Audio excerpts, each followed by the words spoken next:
What's up guys, Alex Wallace here from Wallace Training Systems, and this is everything you need to know about fasting.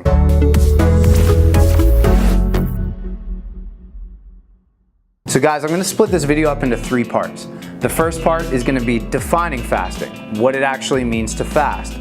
The second part is going to be the potential benefits to your body composition if you fast. And the third part is going to be the health benefits of fasting. Another thing, when it comes to the studies that I'm referring to, I only want to look at human studies. And this is because, well, rodent studies are, they're great. They're a great introduction to what we're trying to test. I think at this point, fasting has been around long enough.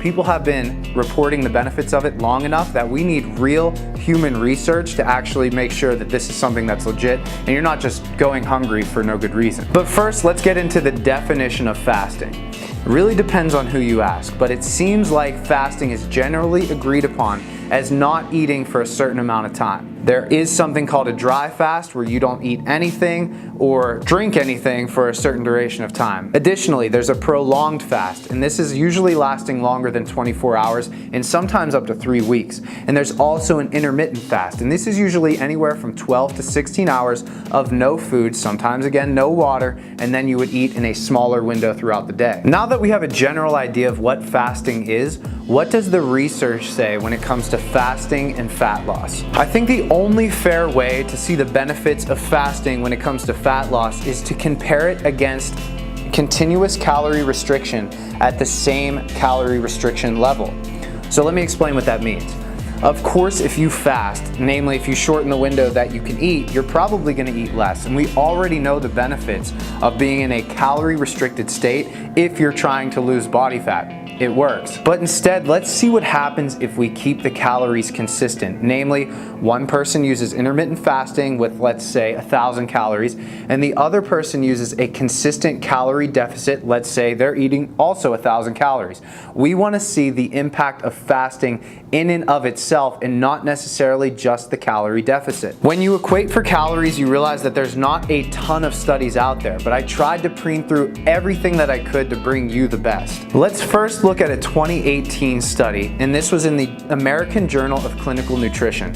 More or less what they did is they took a group of 150 people and split them in half. Well, they didn't split them in half. They actually did two groups of 75. We have two groups of 75 people.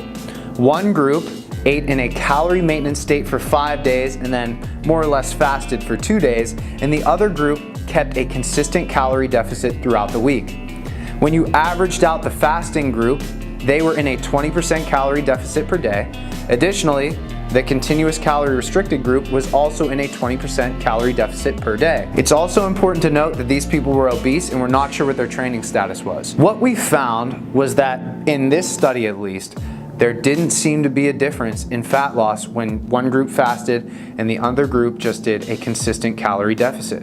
They were both effective for fat loss. I also found a review from the University of Illinois in Chicago that more or less looked at a bunch of different studies on fasting versus a consistent calorie deficit, and they found the same thing. So more or less what they found was that they were both beneficial. If you were in a calorie deficit, whether you did it through a fast or whether you did it through a continuous calorie deficit every single day but ate consistently throughout the day, the fat loss was the same. There was really no benefit to fasting, but no disadvantage either. Lastly, I did find a recent article from 2016 that actually showed something completely different.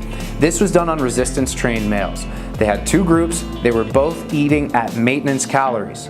What they found was that the group that used intermittent fasting actually lost body fat, and the group that ate their calories consistently throughout the day did not. So guys, this is just a testament to the fact that you can pretty much validate anything that you want if you dig through enough peer-reviewed studies, but I just tried to find the top 3 that I could, at least the best resources I could, to see if there was a real benefit to fasting when it came to fat loss. Guys, if you made it this far in the video and you haven't liked it already, do us a favor and like this video.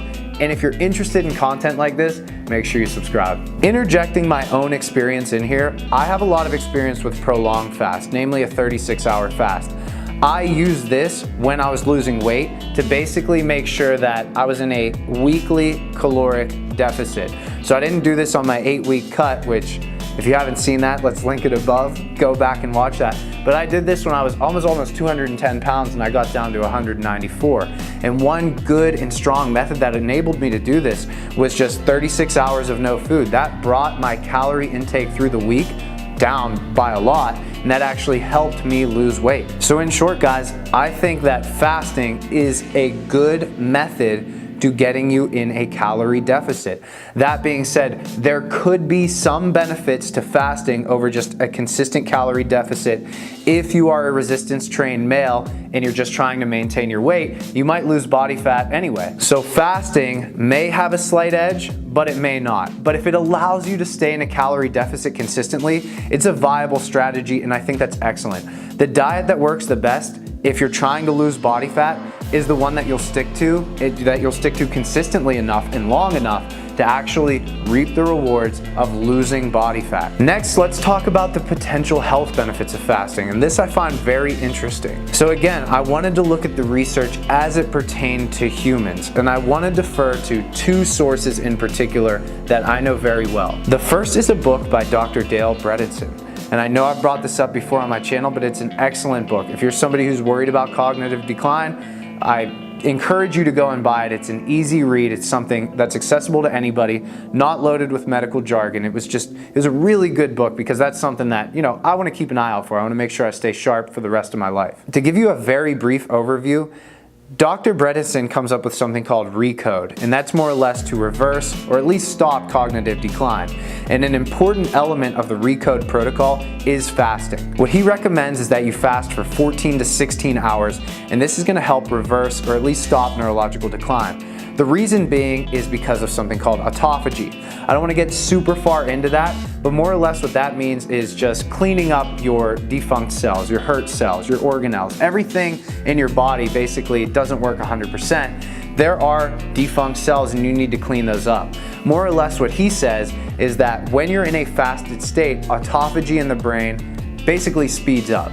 So if you want to reverse cognitive decline, then you basically want to have that autophagy going on in your brain, and fasting is a good way to allow that to happen. The second source I want to look at is actually a YouTube channel by Dr. Ford Brewer. He is a preventative medicine doctor. He's a medical doctor, so is Dr. Bredesen. These guys have spent their whole life in preventative medicine, or at least a good portion of their professional career. What he believes is that fasting will also reduce cardiovascular risks. So it can bring down inflammation and it can reduce your risk of heart attack and stroke. These are two heavy hitters in the preventative medicine department that I've been looking at their studies and I've been reading their stuff for a long time. And I trust them. These are real medical doctors that have spent a lot of their professional life trying to prevent these diseases. So in their experience, it seems like fasting increases autophagy and reduces the risk of neurological decline and cardiovascular events. So guys, in short, fasting is a restriction of food for a certain amount of time, and sometimes even a restriction of water. There may be a potential fat loss benefit to fasting over just a consistent calorie deficit in resistance trained males. But the important thing to know is that if fasting is used to put you in a calorie deficit and you find that an easy way to be in a calorie deficit, it's a viable strategy for fat loss for everybody. And lastly, there does seem to be some health benefits of fasting because of something called autophagy. Guys, if you like the video, don't forget to like the video. Again, I'm Alex Wallace from Wallace Training System. If you're interested in content like this, make sure you subscribe, and thanks for watching.